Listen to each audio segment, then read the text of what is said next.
We'll guide you through how to use the Dropbox Referral program to earn extra storage space. If you find this helpful, consider subscribing and liking the video. First, go to Dropbox's website and log into your account. On your dashboard, look for the profile icon in the top right corner and click it.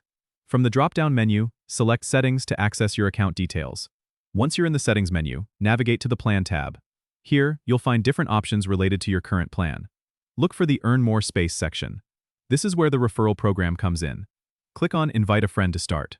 Dropbox will provide you with a unique referral link.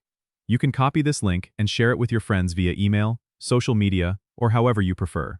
Each time a friend signs up for Dropbox using your link and installs the app on their computer, you'll earn additional storage space. It's that simple. Keep in mind, there's a limit to how much space you can earn through referrals, which is usually specified on the same page. If you want to maximize your benefits, consider sharing your link during times when your friends might be more likely to sign up, like during back-to-school season or when starting a new job. It's a great way to get more out of your Dropbox account without spending any money. Don't forget to subscribe and comment if this helped you out.